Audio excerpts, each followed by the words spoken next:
Hello, everyone. Thank you for joining us today as we come together to learn more about DevOps fundamentals. My name is Hussam Mohsini. I'm the program manager for Microsoft Reactor in Abu Dhabi. Microsoft Reactors are hubs for developers and founders to come, meet, learn, and connect, and learn from industry-leading ideas and technology from Microsoft partners and the open source community. It's also home to the Microsoft for Startups program with a diverse mix of hands-on workshops, expert panels, and community events. There's something for everyone.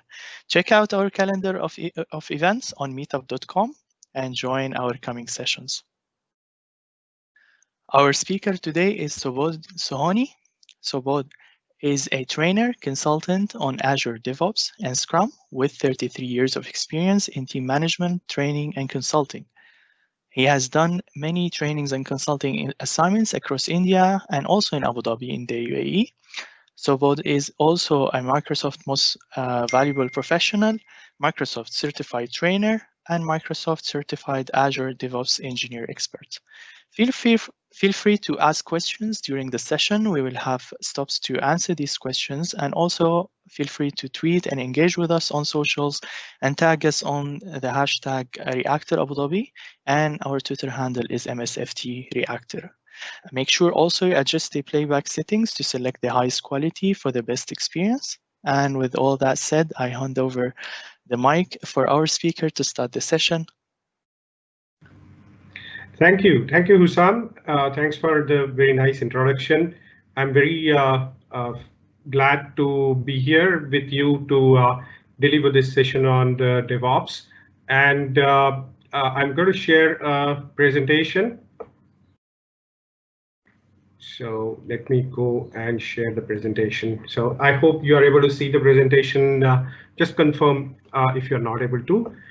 So this session is on the DevOps introduction and related Microsoft offerings. So there are a number of Microsoft products which support DevOps, and I'll be introducing all of those to you so that you're aware of those and you can make use of those when the time comes. I'm also going to introduce you to if time permits, of course, how Azure permits you to work remotely, because in these days, today with the pandemic going on all over the world, most of the developers are working from home, and remote working has become a very tricky issue to handle. So if time permits, beyond Azure DevOps, I will also show you a solution for developers to work from home. And finally, I will be showing you how and what we can do for you. We as in Microsoft, as well as me personally, as well as my organization. So that's the session map. This is how we will be going about it. I will try to make the presentation as small as possible so that we are in time for answering the questions. So please feel free to set your questions, and I'll have a look at all the questions at the end, and I will try to answer those as many as possible. I will, in fact, I encourage all of you to ask as many questions as possible. All right, so let's begin with what is DevOps. There is a lot of misconceptions. There are a lot of misconceptions about DevOps, and people do not understand DevOps quite correctly, even though DevOps has been there for quite some time now, maybe more than 5-7 years. It has been one of the key areas for the productivity improvement and the quality improvement for the organizations, but still there are lots of misconceptions. I would like to throw some light on what is DevOps so that you are very clear about what is DevOps. And then we will go to the Microsoft's offerings about the DevOps. So when we try to understand DevOps, we have to begin with Agile, because DevOps is the fulfillment of the promise which is made by Agile. So Agile promises, and it has been a promise right from the beginning of Agile, which is in the Agile principles itself. And it says that the development team should be giving early and frequent delivery. Why early and frequent delivery? So that the customer gets to see and work with the early versions of the product and give a feedback that something is right, something is not right. You should make changes over somewhere, and also if the expectations are not being met, so that early on itself the development team can take the corrective actions and build a product which is meeting the expectations of the customer. Because finally, all of us, we want that our product should be used by the customer. It's not only for the sake of development that we are building the product. We want that the customers and the users should be using the product. In Agile, I'm showing you a diagram which I'm sure most of you must have seen. It's a diagram about the iterative development which is happening, and most of the development teams today follow the iterative development to do the incremental product development, and they know about early and frequent delivery, and they are quite successful in creating the increments early and frequently. Now, when I say they are successful in creating the increments, I'm not saying that customer gets the benefit of those early and frequent deliveries. Why? Because the creation of an increment or a product development is not the final use by the customers. Before it is used by the customer, there are a number of activities which happen, like provisioning the hardware and software, doing the deployment of the hardware, doing the deployment of the software which is built, and after that there is a testing which is needed to be done. So there may be multiple environments on which the provisioning will be done and deployment will be done, like dev environment and the test environment, QA environment, or whatever you want to say. And on that, the testing happens, and then finally the production environment gets deployed or updated. After the deployment, there is a health monitoring also. So all of these are outside the purview of the development team. And that's exactly why, although the increment to the product may be ready, it is not yet available to the customer to use. The provisioning, deployment, and health monitoring is done by a separate team usually. It used to be done separately by a team called the operations team. Now, this operations team has got a mandate from the management saying that you have to maintain the availability of the application, you have to maintain the performance of the application, the health, overall health of the application is the responsibility of the operations team.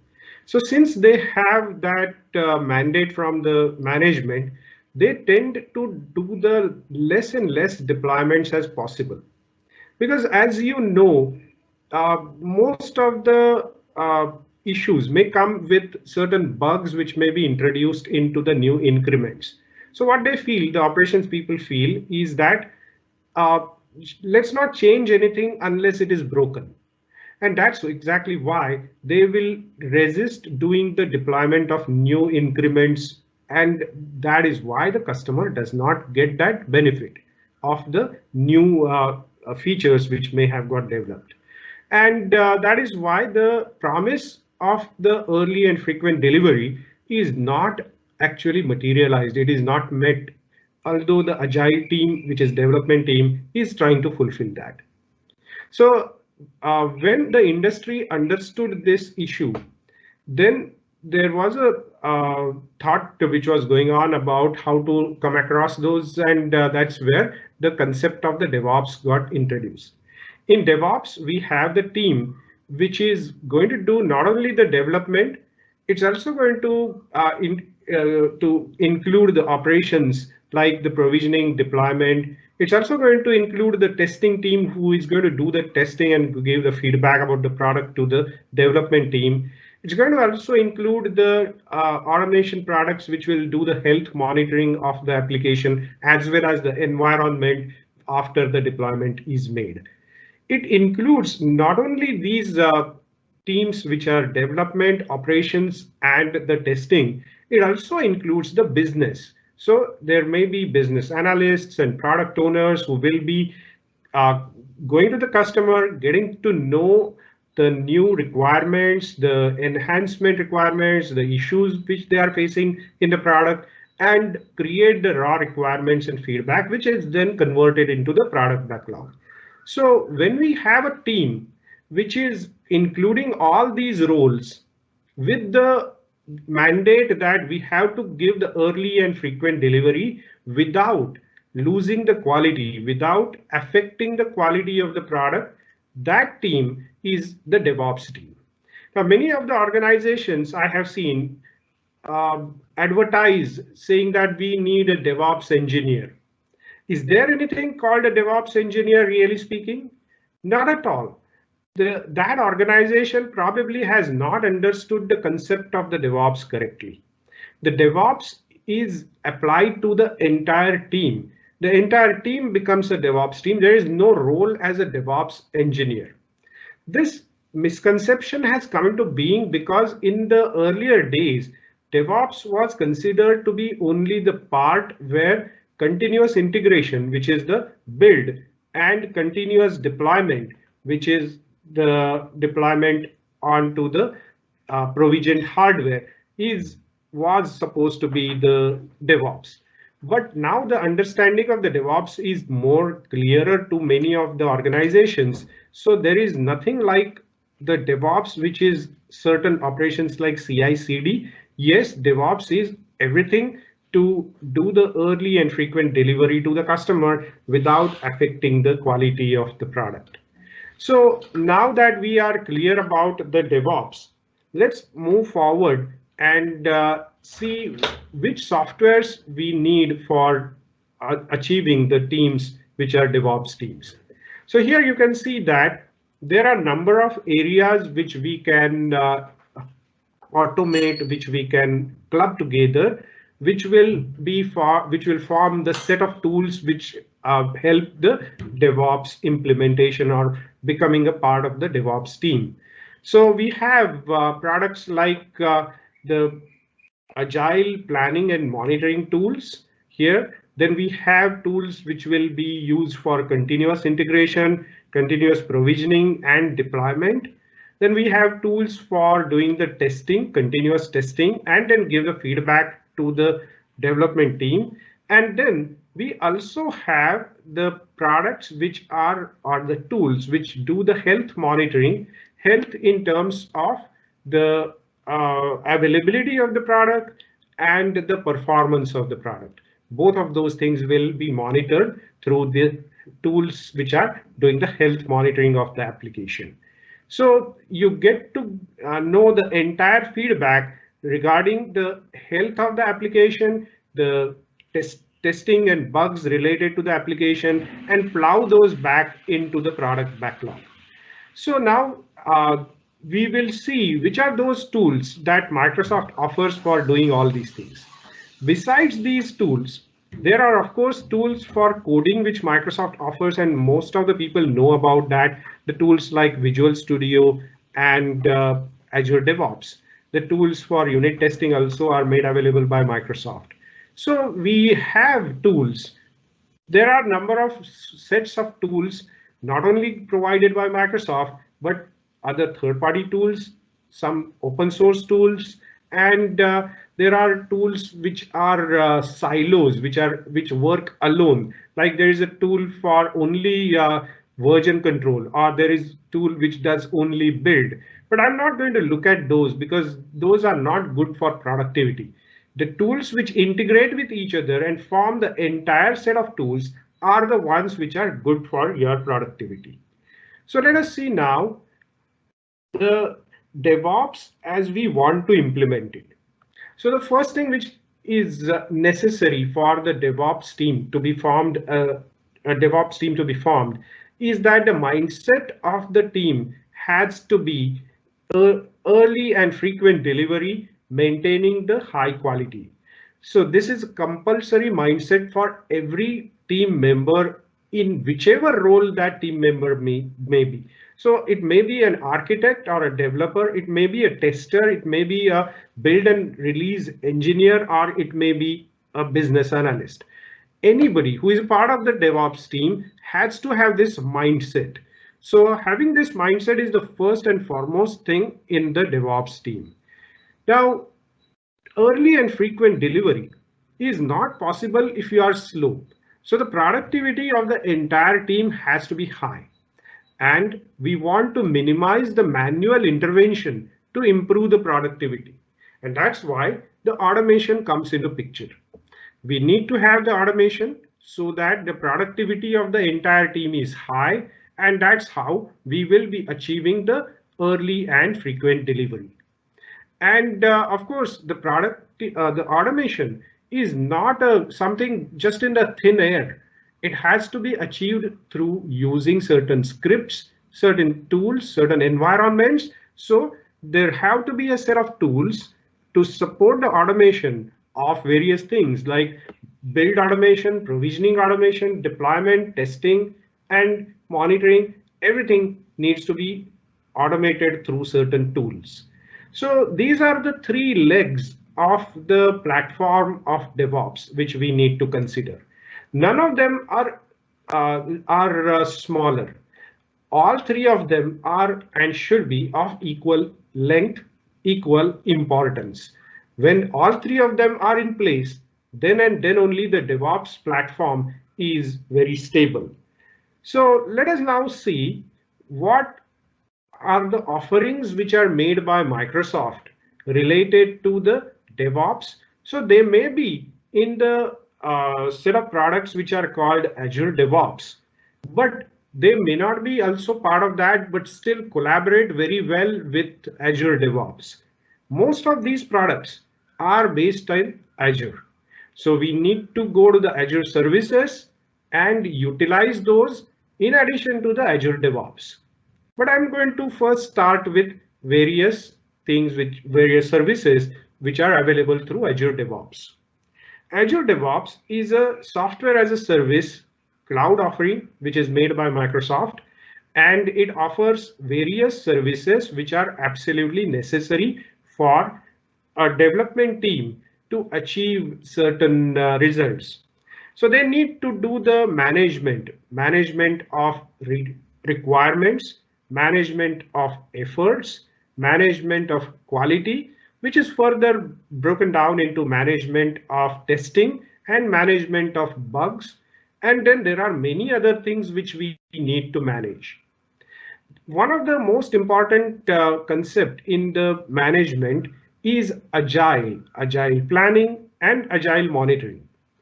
All of these are helped by using the Azure boards, which is a part of the services offered by DevOps. Azure board offers us the boards like the Kanban board and the task board. So this is a view. So you can see here, this is the Kanban board for a development team. So here you can see it is a browser-based tool, first of all. So it is accessible from anywhere. It is not something which is only available on a particular machine or anything. You can access it from anywhere, from any machine. As long as you have the credentials to access the Azure DevOps, we can make use of that.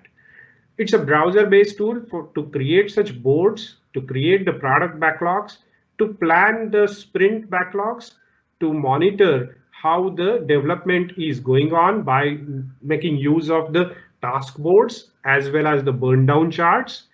We also can query using the Azure boards mechanism regarding which are the PBIs which we need to fulfill in this iteration, which are the PBIs which do not have any tasks as the children. So all these can be queried, and it's a very powerful tool for making use during the sprint planning, sprint monitoring, and control activities. So this is the Azure boards. Azure boards earlier used to be called as the work item tracking service. So all of these, which are the requirements, user stories, PBIs, tasks, test cases, bugs, are called the work items. And Azure Boards allows us to create those, to view those, to manage those in a very proper way. So this is about the Azure Boards. It is an integral part of the Azure DevOps. Next part, which is important for any agile team, is version control. When there is a non-trivial development which is being done by the team, not a single person, then the version control becomes very important. Earlier days, traditionally, centralized repository version control was the most commonly used. Softwares like Visual SourceSafe, SVN, or ClearCase, they were the softwares which were used. But today, it has become an industry standard to use the distributed repository softwares for version control. And amongst them, 80% of the market is with Git.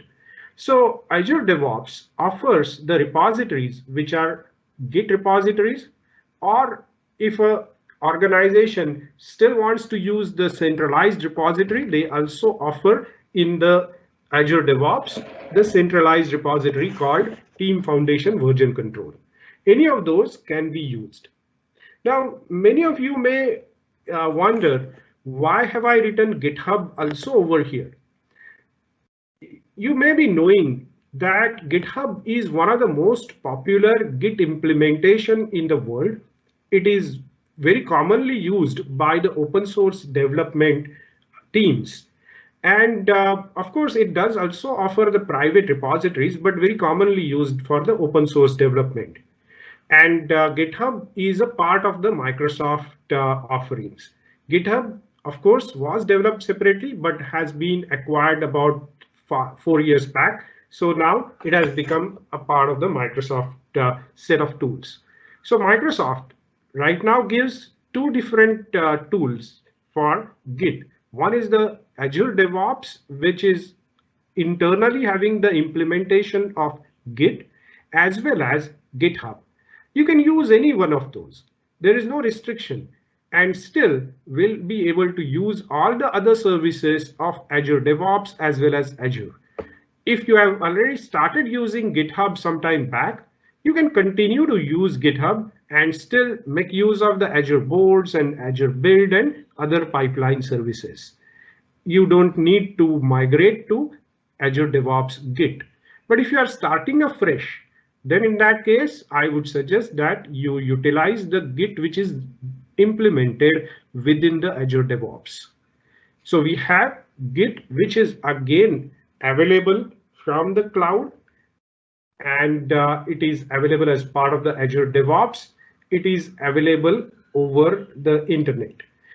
Yes, so that is about the version control, and all the standard mechanisms and facilities which are part of the Git are available through the Azure DevOps Git. Okay, let's now move on to the next set of services. These set of services are called the pipelines. These are the pipelines which do the build, like the build of a complete software or the components. They do the compilation if necessary, they do the packaging if necessary, and they create an output which will be deployable. For doing that, we need certain infrastructure. It used to be earlier called the build servers. In Azure DevOps, Microsoft offers that infrastructure, which is now called agents. They are offered free of cost in Azure, so that you don't have to build a build server, or you don't have to hire a build server. It is freely available to you as long as you are a user of the Azure DevOps. And then we need to create a build workflows. So Microsoft offers very ready to use kind of workflows for different scenarios. And they are not only meant for the Microsoft platform.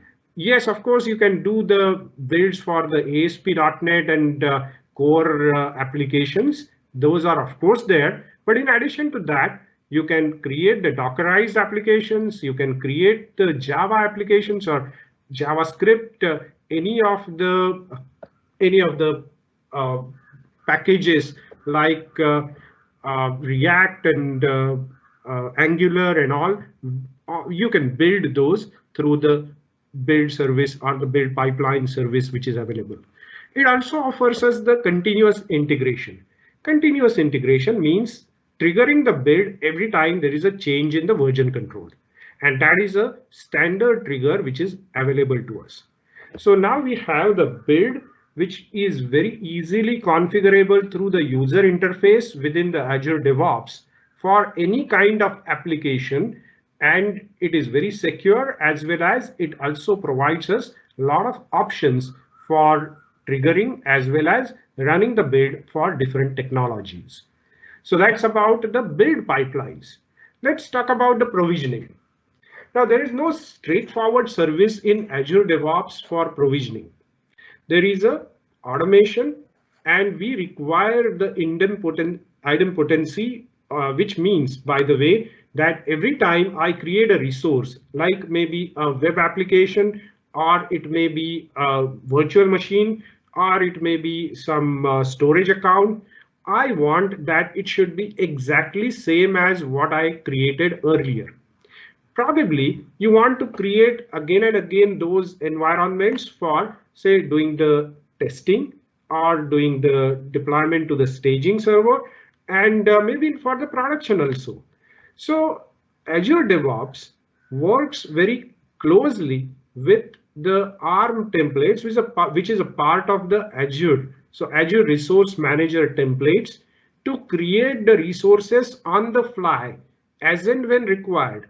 And then you can delete those resources once their use is over, so that you are not charged for that. So there is a lot of cost saving which happens in this, as well as you get a repeatability of the environments. In addition to that, you have to maintain the environments. For example, in production, you want to maintain that certain hardware should not misbehave. It should not perform lesser than expected. So we can use Microsoft Azure Monitor as well as automation. And I'll show you a case in the later slide where we can use the Azure Monitor and Azure Automation for doing the automated maintenance of the hardware as well as the software or the platform on which you are going to do the deployment of your application. Finally, we come to the deployment, which is the part of the pipelines again. So we have the pipelines for doing the multi-staged deployment. So you can have stages for dev environment, you can have it for staging, you can have it for testing, performance testing, and you can also have it for production. There can be n number of stages which you can create and do the deployment. In every stage, the deployment may be different. So you can have the workflow of the deployment defined for each of the stage, and you can make use of the automation. In the continuous deployment, we also need most of the times the approval workflow, which is where the manual intervention may also be required. So it's very likely that somebody says that I don't want that the test environment should get updated with the new build until I say so.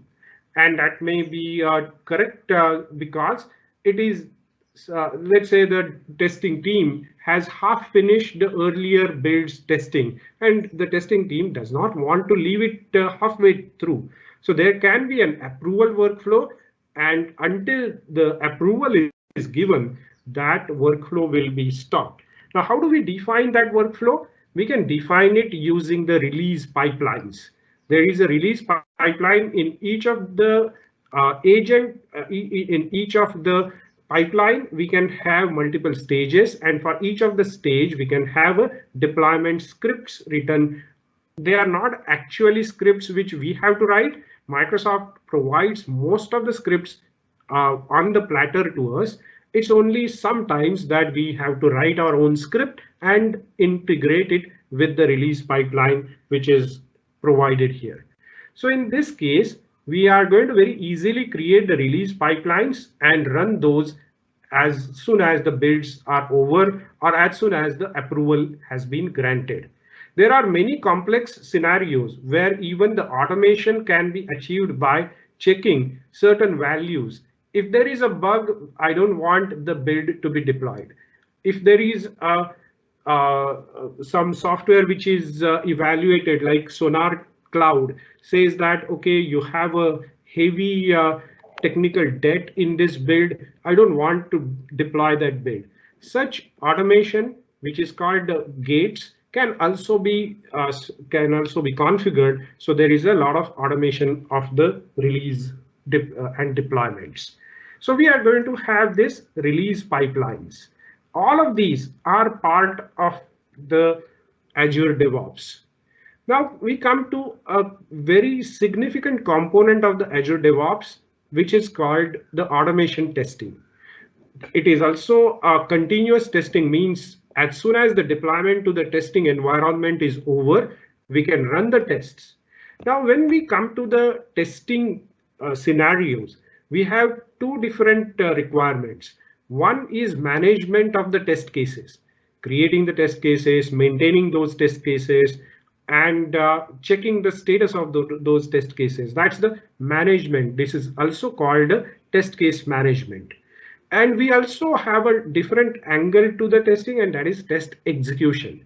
It may be an automated test which we have written, maybe using the software like Selenium or some other third-party software also, or it may be a manual test which has been configured, totally going to be executed by a tester.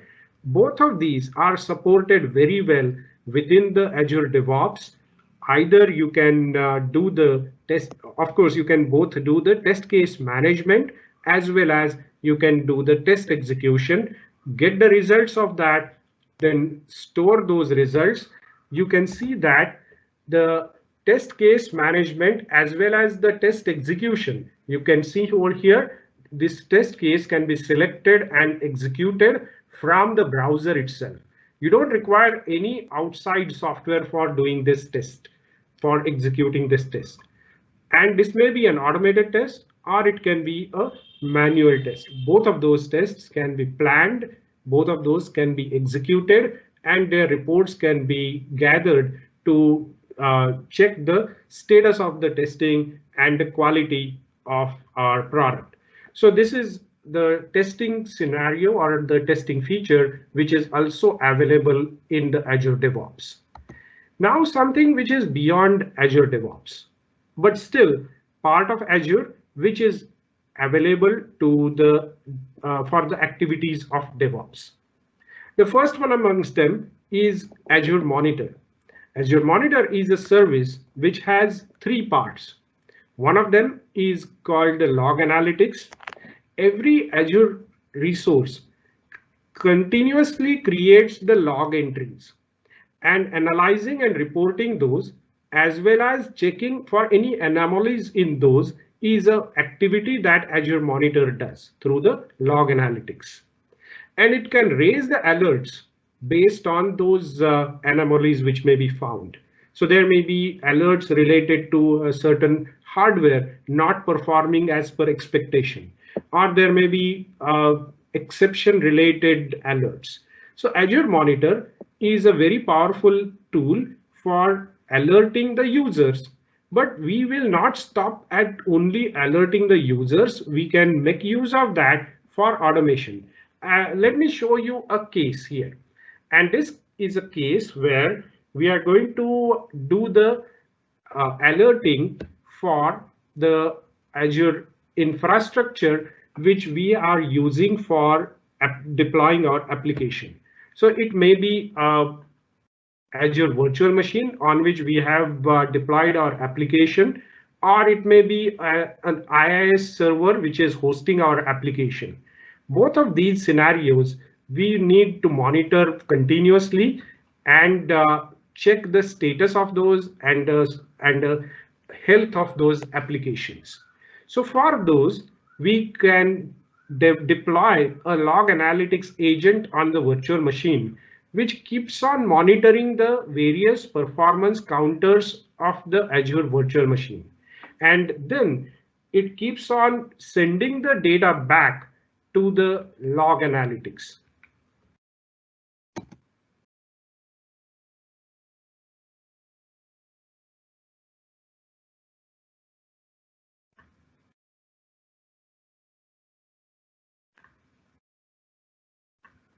Okay, so it keeps on sending the data back to the log analytics.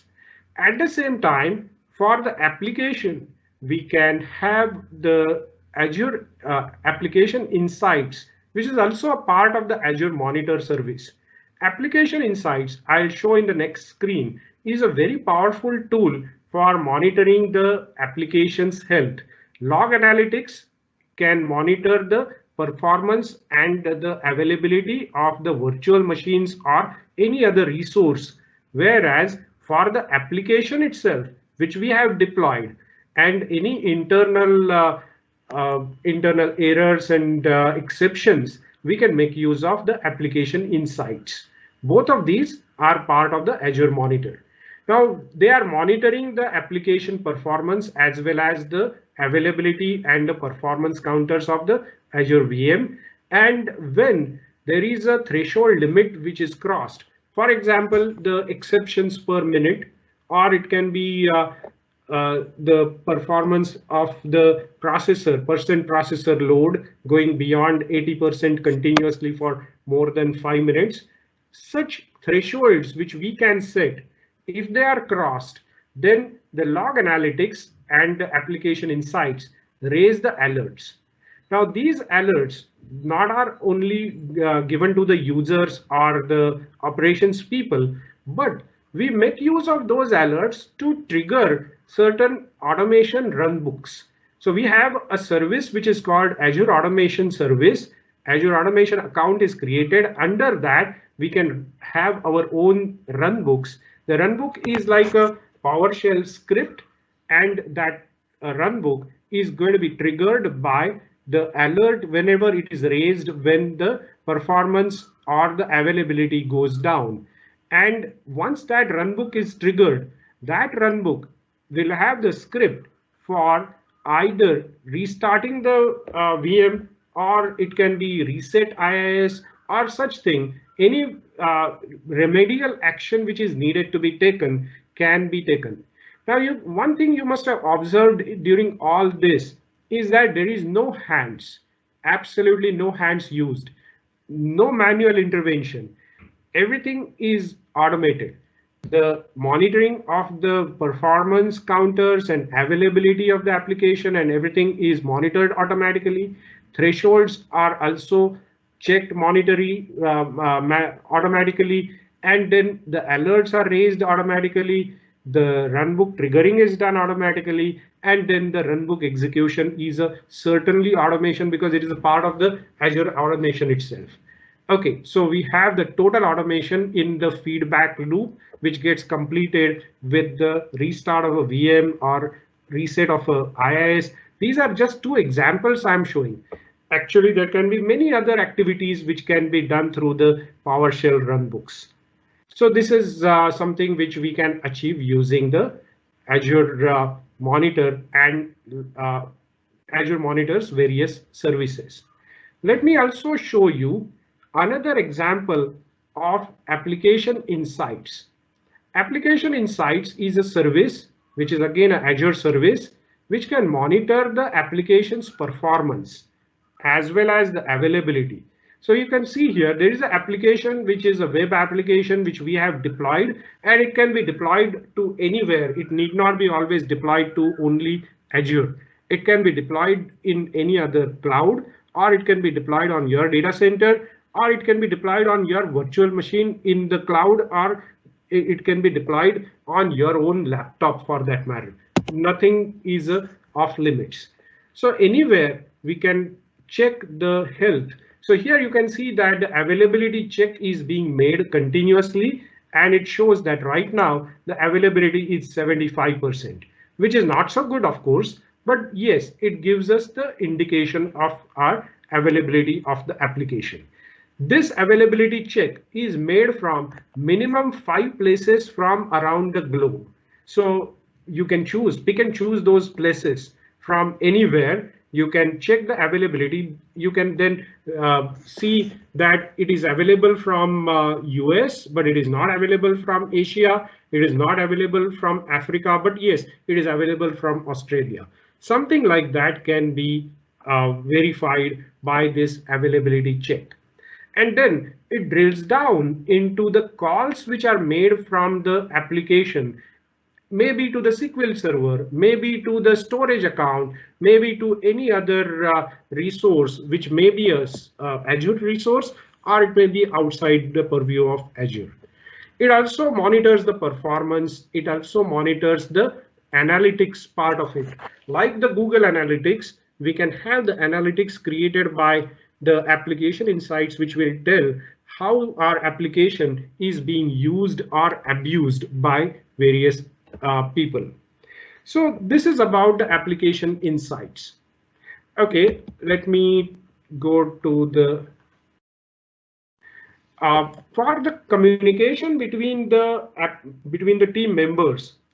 There is a integratable software which is Microsoft Teams. Of course, you are using Teams even right now, but it can be integrated with the Azure DevOps so that internal to the team, the communication becomes very in line with whatever is the happening things. So in conclusion, what are the DevOps benefits?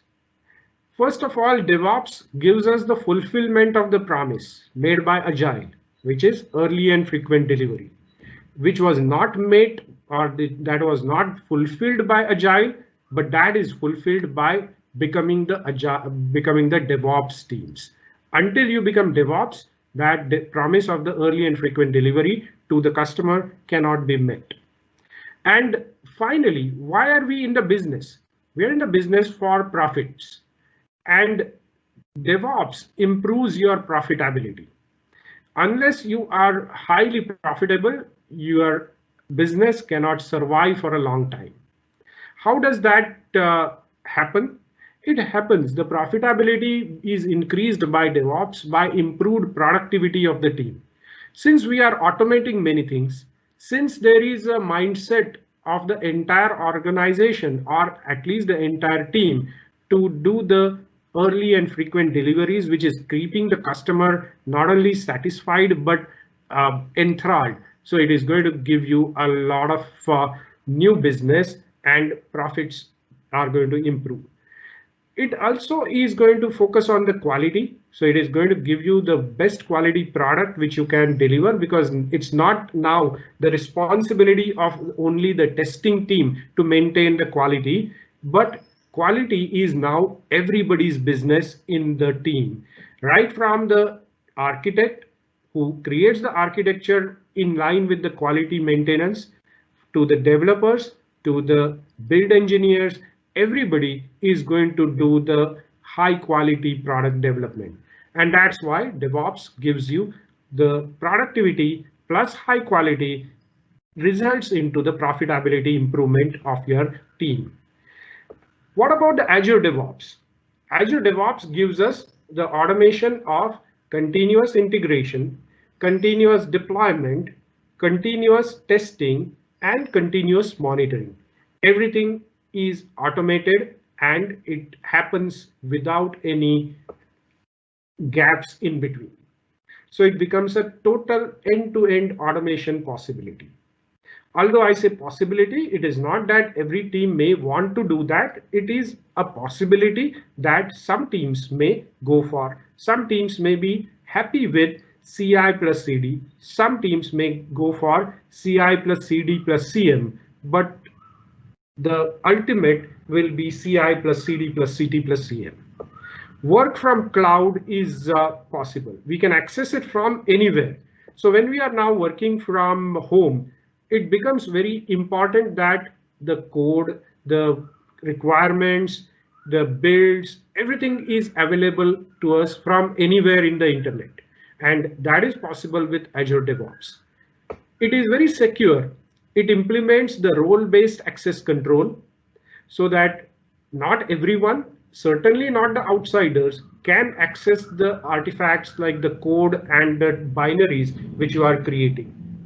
It offers you the encrypted communication so that in transit your data is encrypted and it cannot be hacked. And not only that, it also stores the data in the encrypted form.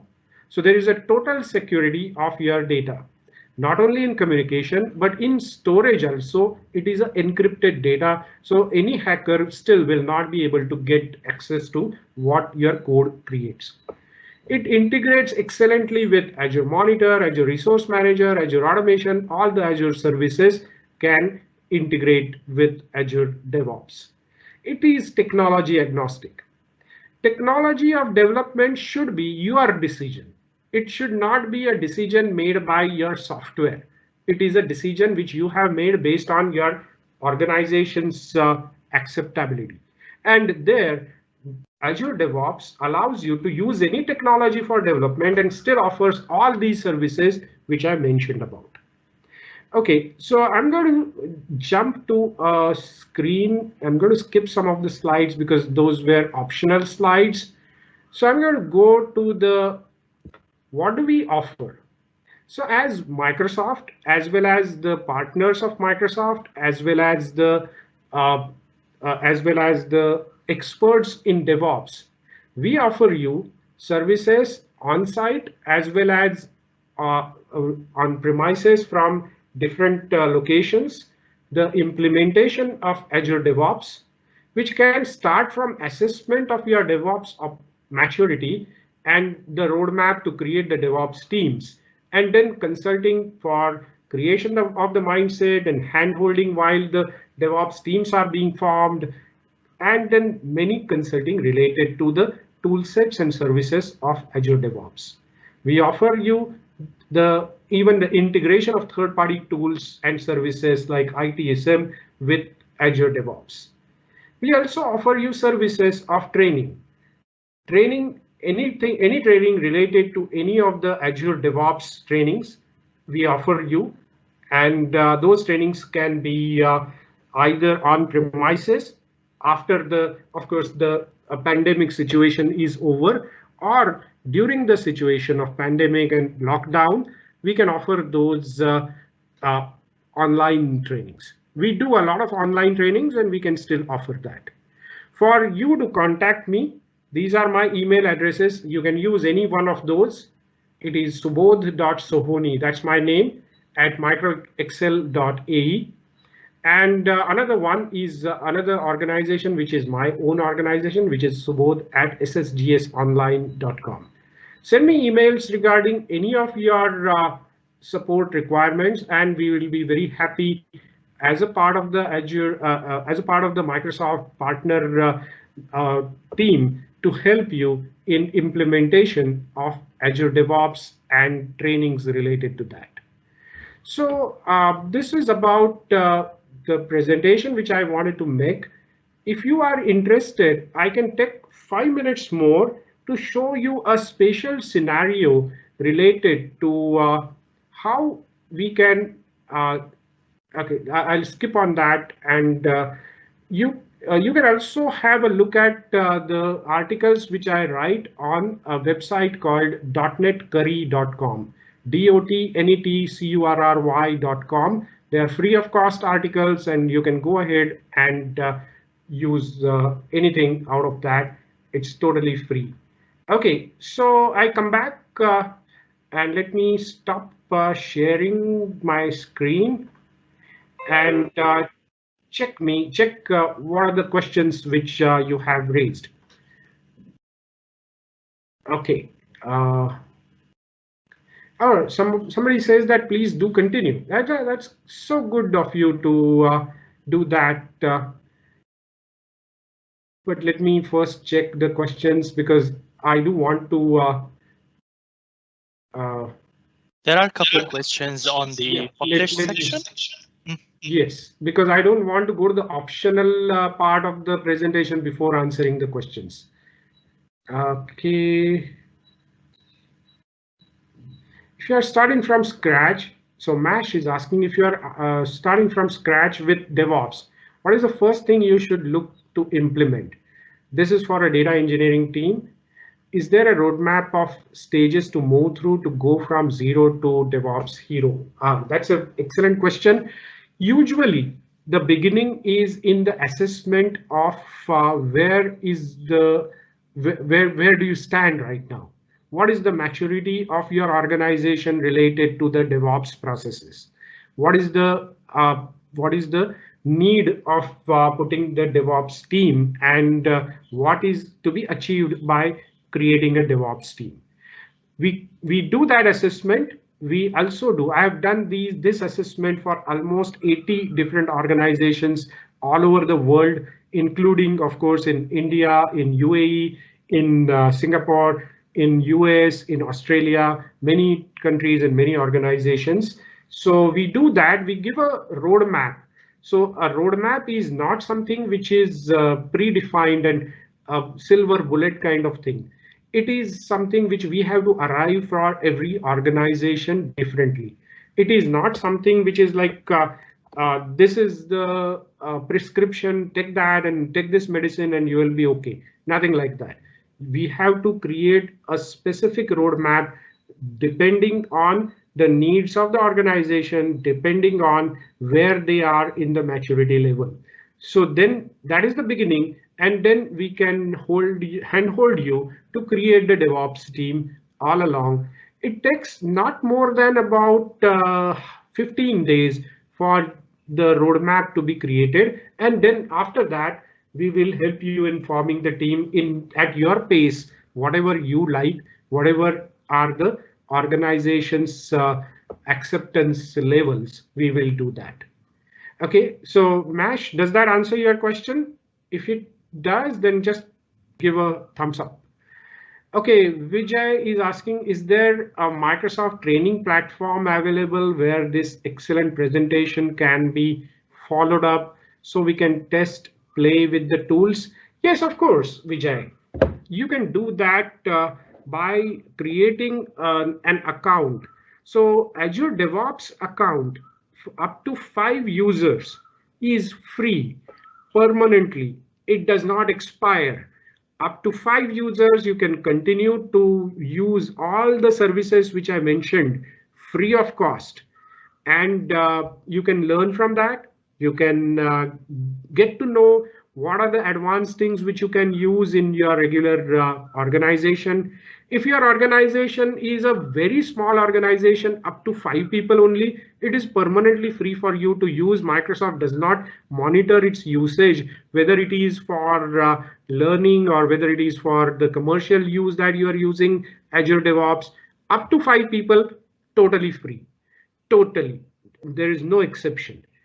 And after that, there are certain charges which is per user charges, per user per month, depends on which services you are going to use and how many users are going to connect and those kind of things. But anyway, first 5 users are going to be free.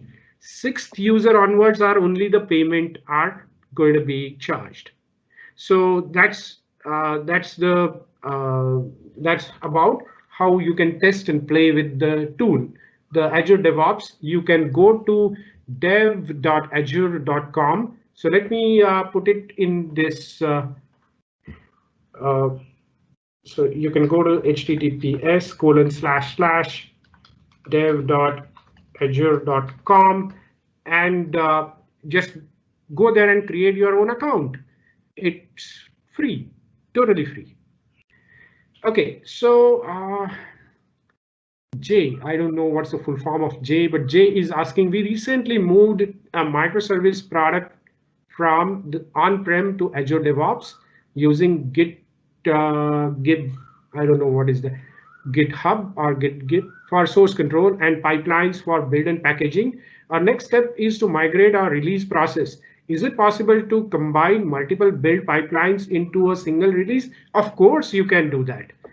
You can create the n number of build pipelines, and all of them will be powering their artifacts into one release pipeline, which will then do the deployment And you can also trigger those based on only some of them. Let's, for example, there's a build for a web application which is going to be in the a Docker container, let us say. And then there is a database which is not in the Docker, it is somewhere on a SQL server it is going. You don't want that if the SQL server or the SQL database schema changes, that deployment should happen automatically. But you do want that if the web application, which is the Dockerized application, changes, you do want that it should trigger the release so that both the application as well as the database will get deployed automatically. So yes, that is possible, and you can set it in such a way that both artifacts will become part of the deployment. One of them only triggers the automated deployment. Another one is just deployed whenever the release is triggered by you, whenever you want it. So I hope that answers your question. And yes, I was very happy to help you in that regard.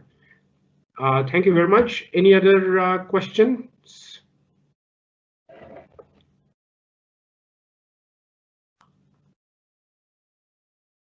Okay, if there are no more questions, I'm just going to take a few minutes of your time. And I'm going to go back to the presentation and go back a few slides to go to this slide. Now, this is how we can protect our intellectual property. So as you know, the code which we write is our biggest intellectual property. And we don't want that, although the Azure DevOps is accessible over the internet, we don't want that even the developers get the code on their machines if it is not a controlled machine. For example, these days, quite a number of organizations allow the developers to work from home using their own computers. Some of the big players, of course, have hired the computers and given them to the developers at home. But not every organization can afford that. So it is possible that a developer sits at home, accesses Azure DevOps Git repository, and gets the let me show it through the laser pointer. So gets the code on his or her machine, and then it is out of control of the organization. And we don't want that to happen, so that, I mean, the good developer, of course, will not touch that. But of course, there can be many players which are beyond our control. So we don't want that the developer should copy that code and then make use of that somewhere outside. That we call as the pilferage of the code. Since we don't want that to happen, we don't want that the developer should be able to access the code directly on his or her machine. So what do?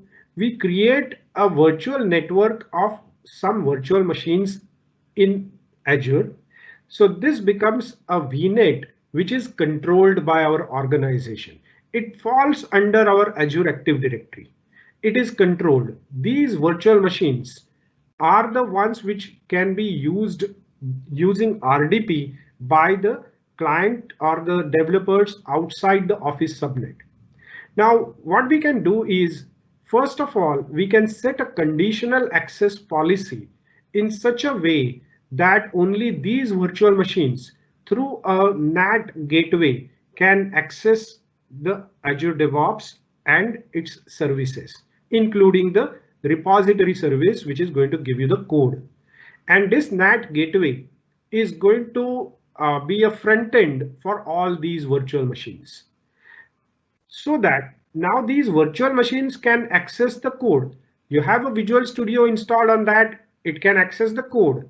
But we do access the RDP to be used to access that virtual machine.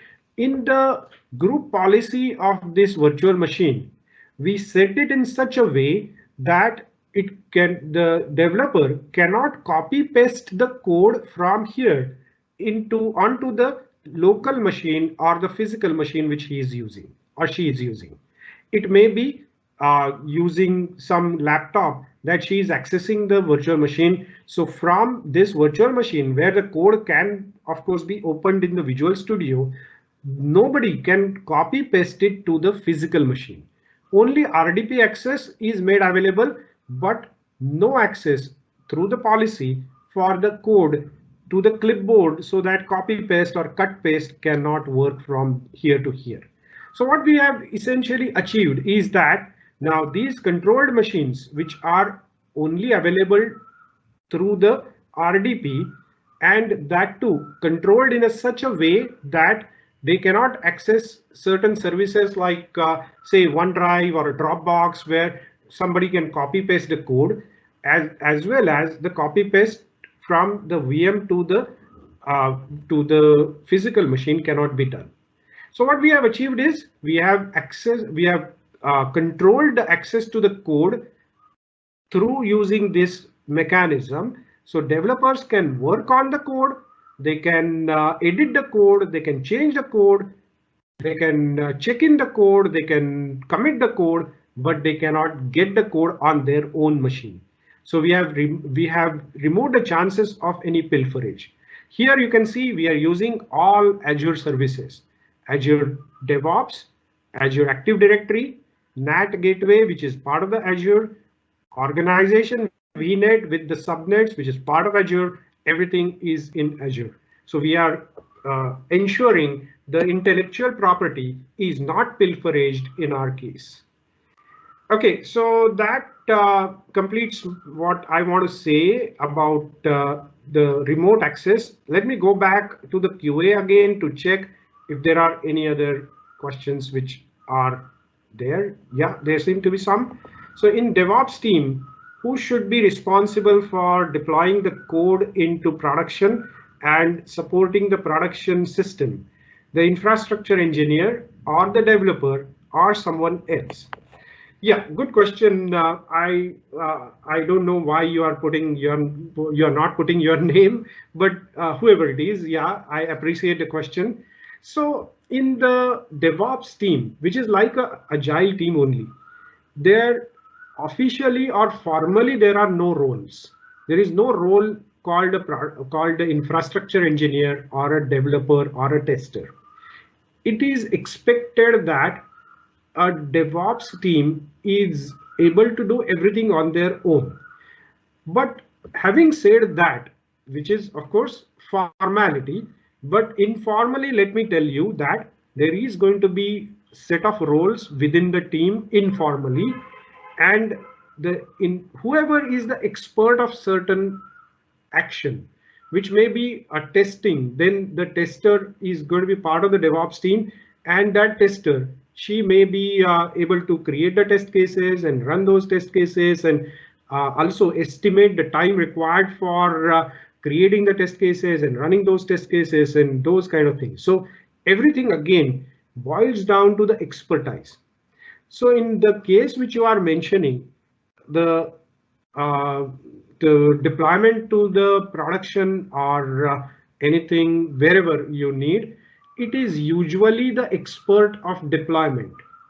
Now here again, I must differentiate between the expert of the deployment and the expert of creating the scripts for deployment. So usually we go towards nowadays the script writers. So we create an automation script and let the deployment be done automatically through the services. So it can be a developer or it can be a developer of a script. Anyone who wants the script can be written, but the actual deployment will be done through automation. I hope that answers your question. Okay, Mash is asking a follow-up question to Vijay's question. There is a training available via Microsoft Learn, which works through DevOps. Good, Mash, thank you very much for bringing in that clarity that Microsoft Learning has a training available for DevOps. And then if you want to go deeper and if you want to have a instructor-led learning, of course, you can contact us. I've already given you my email address if you want it again, let me go back to that.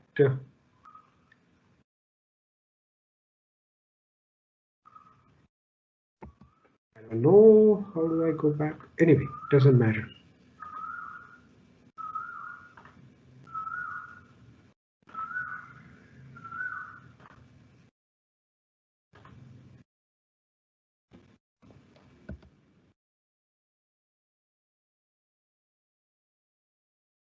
So here you can see my email addresses, and both of these are monitored regularly, so you can send me emails regarding any of your requirements related to training anywhere. It can be in any country, and we can do the online training if you want. We can also do the on-premises training once the lockdown situation due to pandemic are over.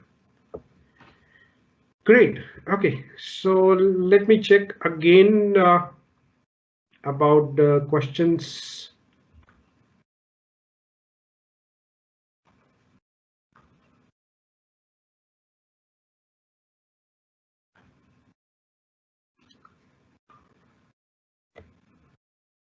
And I don't think now you have any questions, but still, if you want, I'll wait for a couple of minutes more if you want to ask any questions. There's Okay, one so I just saw that Mark is asking if you have a AD joined laptops, I want to do local debug of apps from home and connect to Azure PaaS services, for example, Service Bus or SQL. How can we do this securely without allowing the internet to connect? Okay, you have an AD joined laptop, so you can have the conditional access, and you want to do the local debug of apps from home. Okay, connect to Azure PaaS service. I don't think there is any, I mean, I have not come across any such situation where without going through the internet, you can connect to the Azure. There is, of course, if your organization is rich enough, you can go for something called Azure Stack. Azure Stack is all the Azure services on your premises, but then it costs a lot. It requires specialized hardware, specialized kind of services, and it's quite costly. But then many organizations across the world who are rich enough organizations can afford to have Azure Stack, so their data as well as the code as well as the service calls do not go across the internet, but still they are using the services of Azure.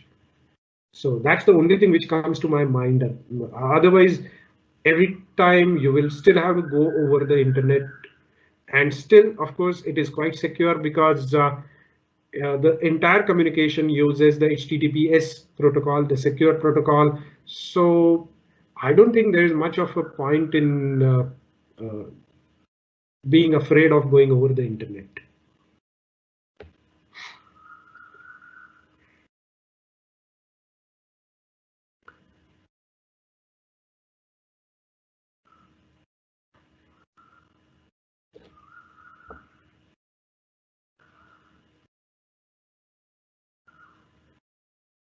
Okay, so I give the control back to Hussam, and of course, so I'm going to stop presenting.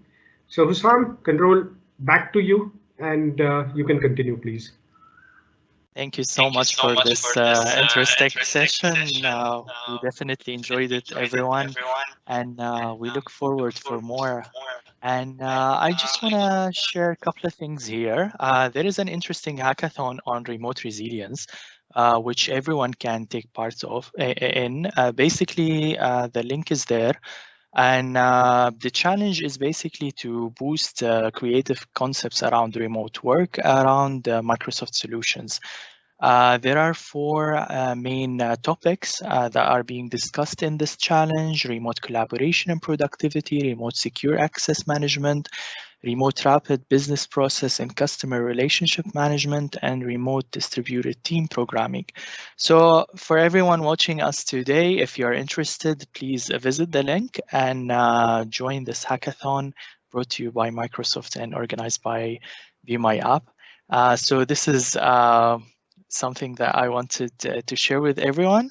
And also, I want to share with you a couple of things here. I posted a link to a survey that we're doing globally across all the reactors, and you will need to use the event ID I shared. So the event ID for this session is 7656. So when you go on that survey, we will love to hear from you what kind of topics you would like to discuss, to learn more about, and a little bit about you and your background. Are you independent? Are you a professional developer? What's interesting to you in terms of AI, data science, machine learning, and so on and so forth. So please spend a couple of minutes there. It will help us bring to you more sessions that interest you and things that you love. So this is the first link there. So this is aka.ms Reactor survey. That's the link. And we have a newsletter that is on our website. So basically developer.microsoft.com, and this is the location link for Abu Dhabi. So you need to go there on that link and subscribe to the newsletter. So of course, Meetup is a main source of knowing what's upcoming, but also it will be interesting to join the newsletter. We will have lots of content and events coming, so that will be interesting to be a part of. And also, Cloud Society is also an interesting source for meetups, events, webinars. So go ahead and check that link also, cloudsociety.microsoft.com. You'll find lots of interesting events that you also would love to take part in. And then also there is an interesting newsletter as well called Microsoft Source. If you haven't subscribed or joined this newsletter, then you should. The link is there. And basically that is where a lot of developer news, events, and happenings are shared. So you also want to be part of that. So these are four interesting links that I wanted to share with you, along with the hackathon that I mentioned earlier. And with all that, I thank you, everyone, and I thank for joining us. And of course, I thank our speaker today for taking the time to share his experience with us and give us all these insights around DevOps fundamentals.